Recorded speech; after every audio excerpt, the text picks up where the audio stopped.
Movie के starting में हम देखते हैं एक बच्चे को जो कि एक सुनसान फैक्ट्री जैसी जगह पर खेल रहा होता है। तभी उसे कुछ आवाजें सुनाई देती हैं और वो दौड़ते हुए अपने पापा फ्रैंक की कार में जाकर बैठ जाता है और फ्रैंक भी पीछे से कुछ सामान लेकर वहां जाता है। यहाँ छोटू बोलता है कि पापा क्या मैं भी आपके साथ अंदर जा सकता हूँ, पर फ्रैंक बोलता है कि नहीं बेटा, वो बच्चों के जाने की जगह नहीं है, क्योंकि फ्रैंक और उसका दोस्त उस फैक्ट्री से जुड़ी माइन के काफी अंदर मैथ यानी ड्रग्स बनाते हैं और इनका काम लगभग खत्म हो चुका था।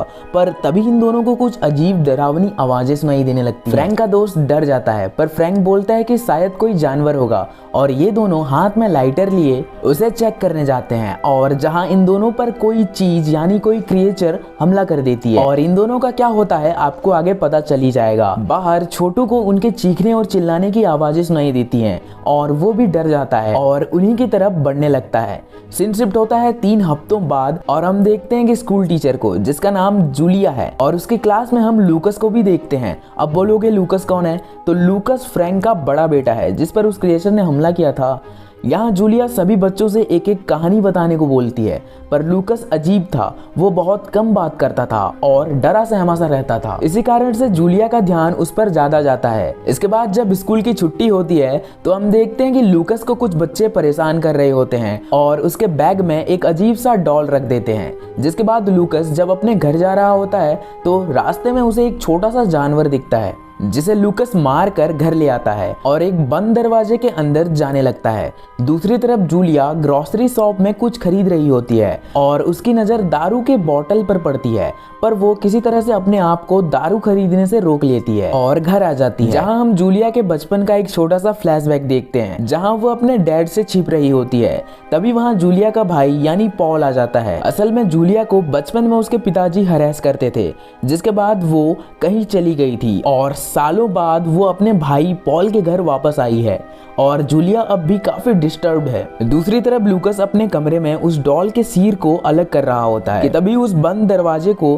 कोई जोर जोर से मारकर खटखटाने लगता है। अगले दिन जूलिया लूकस को फिर से एक कहानी बताने को बोलती है और लूकस इस बार कहानी सुनाता है। वो बोलता है कि जंगल में 3 बेयर रहते थे, फादर बियर, बिग बियर और बेबी बियर, और एक दिन अचानक फादर बियर किसी कारण से बीमार हो जाता है और बिग बियर जब आकर देखता है तो फादर बियर काफी गुस्से में होता है और उसका रंग भी काला पड़ चुका होता है। पर अब भी ये तीनों बियर एक साथ रहते थे। लूकस ने इस कहानी को अपने कॉपी पर भी ड्रॉ करके रखा था। इसके बाद स्कूल की फिर से छुट्टी होती है और इस बार वो बदमाश बच्चे लूकस के साथ लड़ने लगते हैं क्योंकि लूकस ने उसी डॉल के कटे हुए सिर को उन बच्चों के बैग में भर दिया था। जिसके बाद जूलिया इनके फाइट को रोकती है और उसे हॉस्पिटल ले जाती है जहां इन लोगों को लूकस के पीठ पर कुछ निशान दिखते हैं और जूलिया लूकस के घर कॉल करती है, पर लूकस के घर में घंटी बजती रह जाती है और वहीं हमें उस बंद दरवाजे के पीछे किसी को बहुत ही गुस्से में देखते हैं। जिसके बाद जूलिया लूकस के घर जाते वक्त उसे फॉलो करने लगती है। लूकस एक आइसक्रीम शॉप के बाहर रुकता है तो जूलिया उसे शॉप के अंदर ले जाकर उसे आइसक्रीम खिलाती है। यहाँ जूलिया और लूकस की थोड़ी बहुत बातचीत होती है। जूलिया बोलती है कि मेरा बचपन भी तुम्हारी तरह सेम था, और जब जूलिया लूकस को उसके पापा और फैमिली के बारे में पूछती है तो लूकस उठकर वहां से चला जाता है और घर जाते वक्त रास्ते में उसे एक मरा हुआ जानवर दिखता है और वो एक पॉलीथीन में उसे भरने लगता है। इधर जूलिया भी लूकस के बारे में और जानने के लिए उसके घर पहुंच जाती है। अब तक लूकस घर नहीं पहुंचा था। जूलिया जैसे ही घर के अंदर जाने वाली होती है कि उसे घर के अंदर से अजीब आवाजें सुनाई देने लगती हैं और जूलिया डर के मारे वहां से चली जाती है और लूकस घर आकर उसके लाए उस मरे हुए जानवर को टुकड़ों टुकड़ों में काट कर फिर से उस बंद दरवाजे के अंदर जाने लगता है और अपने डैड और अपने भाई छुटकू को खाना देता है।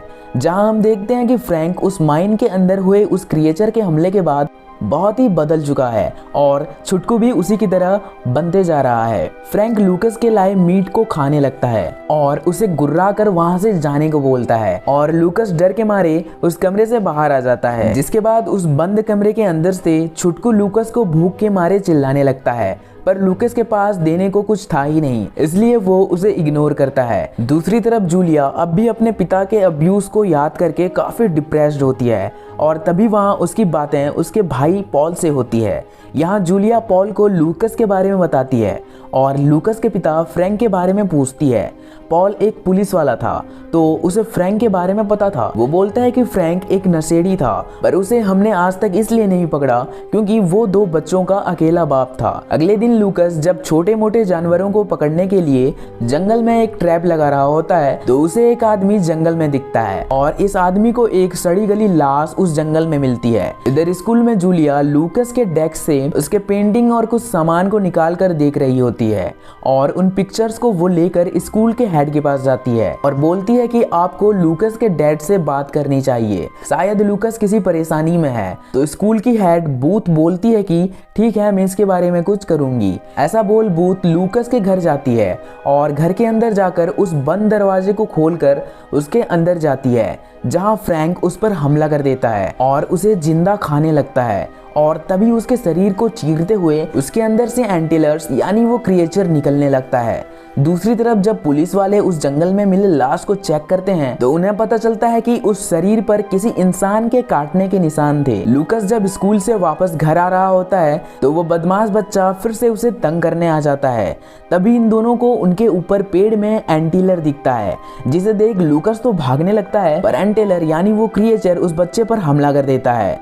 लूकस डरा हुआ घर पहुंचता है जहां वो उसकी प्रिंसिपल बूथ की कार को अपने घर के बाहर खड़ा देख सब कुछ समझ जाता है और घर में लगे खून को साफ करने लगता है और उस प्रिंसिपल के कार को एक प्लास्टिक से ढक देता है। प्रिंसिपल बूथ के गुमशुदा होने की खबर जब पॉल जूलिया को बताता है तो जूलिया बोलती है कि मैंने ही बूथ को फ्रैंक के घर जाने को बोला था। जिसके बाद पॉल उतनी रात को फ्रैंक के घर जाता है, जिन्हें देख लूकस डर के मारे दरवाजे बंद करके छिप जाता है। पॉल फिर अगले दिन आने का फैसला करता है। जिसके बाद उस शरारती बच्चे के भी गुमशुदा होने की खबर जब जूलिया को मिलती है तो वो खुद फ्रैंक के घर जाती है जहाँ उसे प्रिंसिपल बूथ की कार दिखती है और फिर जाके पुलिस वालों को उस घर के अंदर प्रिंसिपल बूथ की लाश मिलती है और वहीं उन्हें फ्रैंक की बॉडी मिलती है जो कि उस एंटीलर यानी क्रिएचर के बाहर आने से फट गया था। ये सब देखकर पुलिस वाले के रोंगटे खड़े हो जाते हैं। ये सब देख जूलिया को पता चलता है कि लूकस कितना कुछ अकेले झेल चुका है और जूलिया और पॉल लूकस को एक हॉस्पिटल उसका इलाज कराने ले जाते हैं। हॉस्पिटल में जूलिया पॉल से बोलती है कि लूकस अब मेरी रेस्पॉन्सिबिलिटी है, वैसे भी उसका भाई छुटकू भी कहीं गायब है। पॉल बोलता है कि इन सब में तुम अपने आप को मत घसीटो। इसके बाद इन दोनों की इस बात पर थोड़ी बहुत बहस हो जाती है, पर जूलिया नहीं मानती और ये दोनों एक सीनियर ऑफिसर के पास लूकस के वो पिक्चर्स लिए मदद के लिए जाते हैं, जहां ये इन्हें बोलता है कि लूकस ने जो तस्वीरें बनाई हैं वो एक मिथिकल क्रिएचर वांटिगो की है जो कि हमेशा भूखा रहता है और वो जितना इंसानी मांस खाता है उतना ही कमजोर पड़ता जाता है और उसी कमजोरी के वक्त अगर हम उसके दिल को निकाल कर या फिर उसके दिल पर वार कर दें तो उसकी मौत या फिर उसे रोका जा सकता है। पर पॉल इन सब बातों पर यकीन नहीं करता। तभी पॉल को घर जाते वक्त एक कॉल आता है कि पुलिस वालों को जंगल में फिर से एक लाश मिली है और ये उसी शरारती बच्चे की लाश होती है जिसके शरीर को किसी चीज ने बुरी तरह से खाया हुआ होता है। जिसके बाद पॉल और भी कंफ्यूज हो जाता है। ये दोनों अब लूकस को हॉस्पिटल से घर ले जाते हैं। पॉल किसी काम से कहीं गया होता है पर एक पुलिस वाले को उसके घर के बाहर गार्ड करने के लिए बोलता है। घर के अंदर लूकस और जूलिया बातें कर रहे होते हैं, जहां जूलिया लूकस से बोलती है कि तुम्हारे डैड फ्रैंक की मौत हो चुकी है।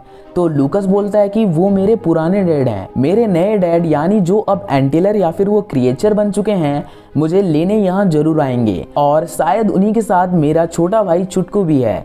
जिसके बाद उस पुलिस वाले को घर के बाहर शेड में अजीब सी आवाजें सुनाई देती हैं और वो उसे चेक करने जब उस शेड में जाता है तो उसे वो छुटकू एक क्रेट में बैठा हुआ दिखता है और तुरंत ही वो एंटीलर पीछे से उस पर हमला कर देता है और उसे मार देता है। इसके बाद पॉल भी वहां पहुंच जाता है और उस शेड में उसे छोटू वहां बैठा हुआ और पुलिस वाले की लाश दिखती है और वो घबरा जाता है कि तभी उस पर भी वो एंटीलर पीछे से हमला कर देता है और उसे जोर से पटक देता है। एक टाइम के लिए लगता है कि वो क्रिएचर चला गया पर वो फिर से पॉल को घायल कर देता है।